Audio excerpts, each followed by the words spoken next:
So here we are on the 42nd floor of a private residential tower in downtown Singapore. Now this tower has one of the best views of Marina Bay that I've ever seen. So I'm shooting with two different cameras here, and I've used two completely different setups. You guys have seen me use my Really Right Stuff Safari clamp before, and I have my Fujifilm X-T1 set on top of it. What I've done with the D810 here is on my normal tripod here, I've actually added a nodal slide so that I can push the camera out a little bit further. Now since this tripod is perfectly level and actually stable by itself, adding this nodal slide doesn't cause any extra instability because it's made to handle a lot of weight.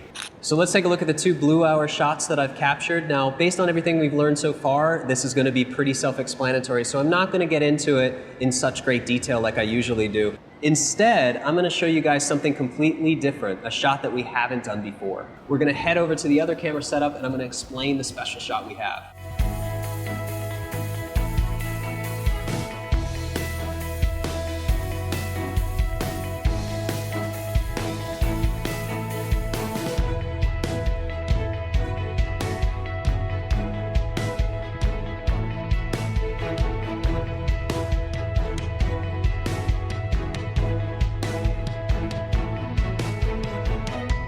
So this is something that we haven't done before. I'm no longer using a tripod. Instead, I have clamped to this bar here, and I have this Manfrotto Magic Arm attached to my Fujifilm X-E2 and an 8mm fisheye lens. Now my fisheye lens here is going to capture more than my 10mm Canon. It's going to give me some really nice lines and capture more of a field of view in frame. So essentially what I'm going to do with this is I'm going to tilt it over the edge and I'm going to create an abstract composition. This is when having extra gear can be really fun. Now I have a Really Right Stuff Safari clamp, but I actually don't own this clamping system because it's really heavy. Lee and Patrick from F-Stoppers have been using it for some shots, so I thought it would be a perfect way to get something like this, something a little bit more dynamic and much more interesting. The other reason I can't use my clamp is if I clamped onto here, there's no way that I could clear this edge. So I have about a foot space that I need to get over. So this articulating arm allows me to clear the edge and adjust the camera's position and orientation to make really cool compositions. So essentially the way this works, it's all controlled by this one mechanism right here. So when I loosen this up, I'm going to be able to move and articulate all of the arms.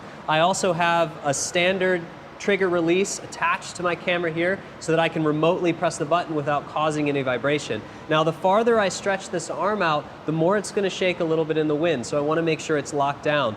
I'm using my X-T1 because it's the lightest camera I have in my toolkit. Even the X-T1 I feel might be a little heavy with this and I might get too much vibration from the wind.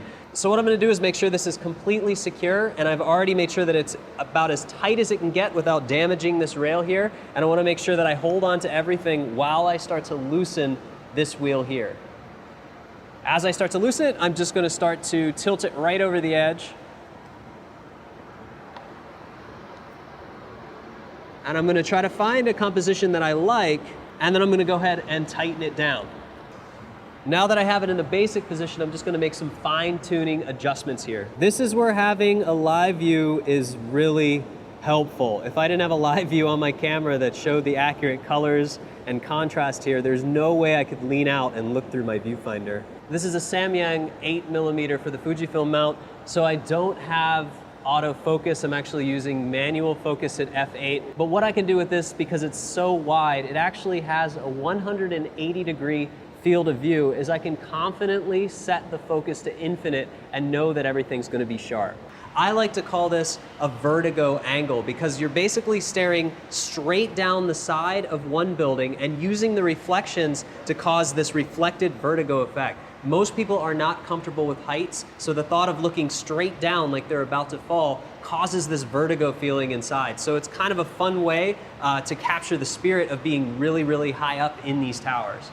So really what I'm doing here is I'm trying to use the reflections to my advantage and capture something that's a little bit different than what I've captured before on this video. The other thing that I'm doing is I'm rotating the camera a little bit just to have it more offset. I feel like if all my lines are straight, it's not gonna exaggerate that vertigo angle. This is one of those situations where I can really do a bunch of different things with this shot, and in all honesty, if I was working on a portfolio shot here, I might spend an hour changing the orientation of the camera and maybe clamping onto some different locations along the side of this building to see what different compositions and different frames that I can come up with.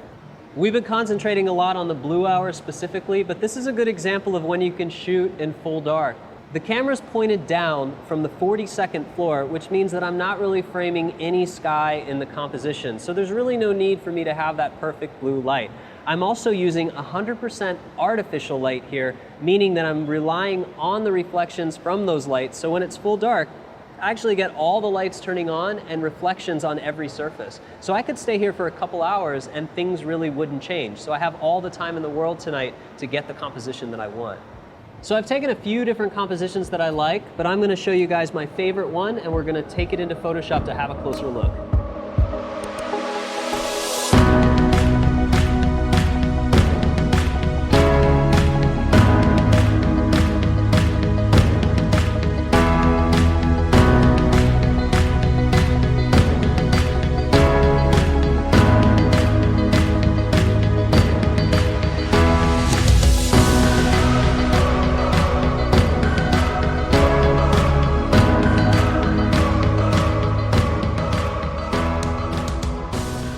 Hey, remember that time in Singapore when I hung the camera out of the window for that Vertigo shot? Well, here's the result. Let's go ahead and get started post-processing it. Here we are inside of Capture One. I took, I think, 4 or 5 different compositions of this, and it's funny, this was the first one I took, and I really do like it the best. I pulled in 2 exposures here. Here is the neutral exposure at 3 seconds. It's super sharp, even though it was hanging out on that Manfrotto clamp. I thought it was it was windy. I really thought it was gonna come out blurry, but it came out perfect. So here's the problem though, look at that tennis court. It is just blown out like crazy. If we show here, you can see that it's pretty bad. In the highlights here, I can kind of recover it, but not so much, and it looks just fantastic here if I recover the highlights. Like here it is perfect, here it is a little bit blown out, so we're just gonna bring those two back together. We just always double check here. You can see this was shot at a fisheye lens, so there's not really anything that we can do here because there's no profile for this lens. It was a special lens that we used for this shot. So don't even worry about the profile corrections. We're gonna get right into the adjustments. So let's pretend this is the only one we're gonna work on. I'm gonna pull the shadows up a little bit, and basically what I wanna do is make sure that we don't have any areas that are too dark here. I can always add the contrast later, but I just want to make sure that that looks pretty good. I'll go ahead and pull the highlights down just a little bit, and we're going to go ahead and use this as our base layer. Actually, that's a little bit too much. Let's roll that down to about 30, and we'll make it an even 40. I really like even numbers. Right-click, export, variance. I'm going to bring this into the other file that I already had created with the original RAW, just so we can keep track as we usually do. So that was the original RAW. This is the adjusted RAW. So that looks pretty good. I'll just get that saving in the background. We go back to Capture One, and this looks pretty good. I'll just go ahead and pull the shadows up a little bit to compensate, and the highlights a little bit to compensate. Right-click, export, variance. Looks pretty good. Select all, copy, paste, and we're just going to use the highlights here. A couple reasons I wanted to use the base layer instead of just adjusting this and pulling the shadows up is check out this road down here. So you can see I get the car trails, and I get the car trails and the car trails reflecting in the window. I think that looks pretty awesome. So we're just going to go ahead and create a channel here. We can do a few things. We can either use just the base here, which is going to be the highlights, or we can clamp it down, or we can just continue on the same track that we've been doing and create a super highlights layer out of that. And let's just go ahead and apply that to a folder. We'll call this super highlights. Speeding through this a little bit because this is not a complicated lesson and we've covered this a few times. So it's the same thing that applies. We really just want to paint in the areas that we feel are overexposed. And in this case, it's going to be the tennis court. Look how good the reflection looks though. That looks perfect. But I'm going to go ahead and scale my brush up a little bit, change the flow. Well, we'll keep it around 40 here, and we're just going to go ahead and correct what needs to be corrected. A lot of the stuff here, I like it. I like it to look pretty hot. I don't want to get rid of those light trails. As you can see, this area here maybe, might be a little bit too much. This area here, Citibank, maybe a little bit too much. You can also see there's some light chromatic aberration here on this image. This is not a Fujifilm lens, so we don't really know. Since it's an off-company lens, they're made to fit the X mount, but sometimes they're not actually that great. So it is fisheye though, so it is an effect that we wouldn't be able to get otherwise. So I'm not really complaining, I just want to make you guys kind of aware of that sometimes when you buy third-party lenses, it's really good to read reviews. If you're looking for pixel precision, sometimes it's harder to get. Well, basically, there's not a whole lot to correct here. Everything looks really nice. I just really like the way everything looks already. Oops, I did that again. Do not want to get rid of those streakies. Let's go ahead and do that. Perfect, perfect, perfect. So now basically what we have is our blend. So we're going to go ahead and call this blend. I want to change things up a little bit. We have been using On1 for details. We've been using Nik collection, we've been using tonal contrast and pro contrast a lot. I want to introduce a new piece of software because basically what I would do from here, I'd either open On1 software or Nik collection and I do some tonal and detail adjustment. But I want to show you guys another piece of software that's actually pretty cool. It's called MacFun Intensify, and it's actually a really great piece of software, but here's the thing. It only works for Mac users. So I don't want to make any PC users mad by just showing this. So the reason is, this scene is really easy. I just want to make things a little bit sharper. So for basically for the sake of education, I want to show you guys that there are other options. I have no idea if MacFun is ever going to convert things to a PC, but if you are on a Mac, this is a pretty fun piece of software that you can use. We've been using On1 and Nik, so it's the same thing. Like, we need to have a clear layer here, just basically a clean layer. The difference is it's not going to duplicate the layer for us, it's just going to apply it. But let me go ahead and go over this filter with you guys because it's pretty fun, and I use it occasionally myself, just very sparingly. I have 3 installed, but we're going to use Intensify Pro. All right, let me scale this up so we have more of an interface to work with. That looks pretty good. All right, so this basically is the software here. We have color temperature, basic tuning. Now this should look just like Adobe Camera Raw, basically. Pro contrast, structure, details, and micro sharpness. Start from the beginning here. Now, we've been using these kind of tools all the time. You know, we can change the exposure. That should be a no-brainer. If you feel like you need to push the shadows a little bit more, we can actually pull the shadows up. See, we get shadows, highlights. We can actually pull the highlights, pull them down a little bit if we want to just decrease them. It's a very nice way to do vibrance, saturation. Here's where it starts to get really interesting, though. We have pro contrast. Now, check out what happens when I change the midtones. I start to get color contrast in the midtones. So this is kind of cool. It gives us a nice way to sharpen up the colors a little bit. Highlights as well. You can see that I can add a little bit more contrast here, and in the shadows, it's just pulling some pro contrast, which is kind of a throwback to Nik pro contrast. Here's what I really like. I like structure. This is why I really like this plugin. Check out what happens when I move the midtones over. Check out all these details just pop out. Now obviously all the way to the right, all the way up to 100 is too much, but I can actually change midtones and shadows, and I can actually pull incredible detail out of this. Well, let's go ahead and do that. I can also do details. Check it out again in medium. You can see the details are going to actually pop more of this out. So I can do small details, large details, and sharpness. So you can do some incredible things with this plugin to make things just super ridiculous sharp. And with cityscape photography, especially this kind of stuff, it's just a jumble of curvy leading lines. It's this vertigo perspective. You can just go wild on this, to be honest. Make it just as super sharp as possible. So I'm going to go even a little bit of structure in the highlights. And let's go ahead and apply this. It's all the way up here on the upper left, and see what we get. I'm just going to call this tonality.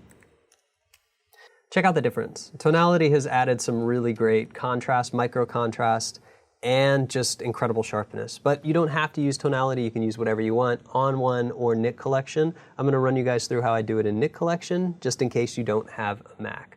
So the first thing I'm going to do is just create a clean layer. And I'll do that this way so that we have our tonality and then we have our clean layer. So we have something to apply to. And I'll go up to Filter, Nik collection, and the first thing we're going to do is a quick Color Effects Pro just to pop some of the values just a little bit. We'll go to tonal contrast. We'll turn it down from the crazy settings that it has at default. We'll just give it maybe a, let's take a look at that.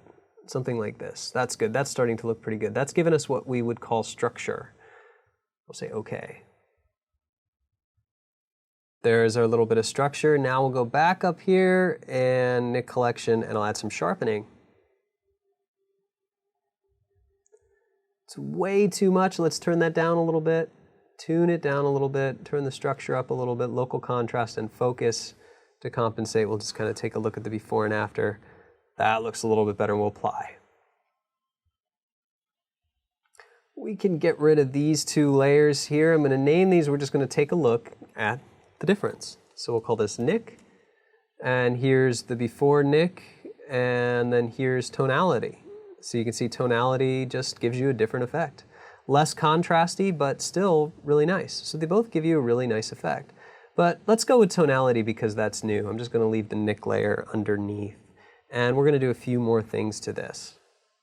First thing I want to do is add a high pass filter. And you know what? I'll add a high pass filter from the tonality layer. So I'll duplicate the tonality layer, say filter, other, high pass.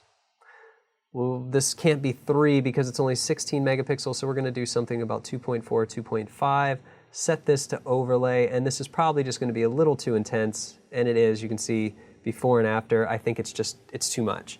But what I want to do is make this selective. So let's go ahead and black it out. In this case, what I actually want is I want more sharpness near the edges than I do in the center.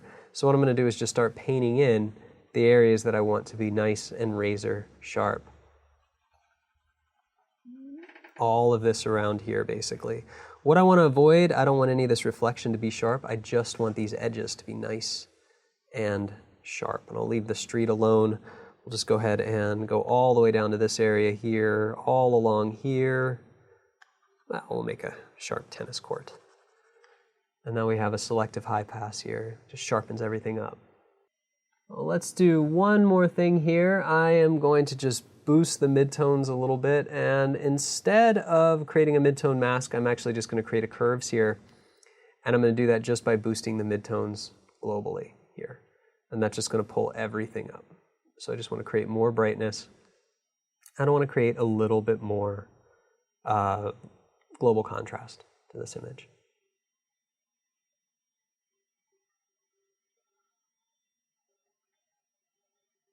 And honestly, that looks pretty cool.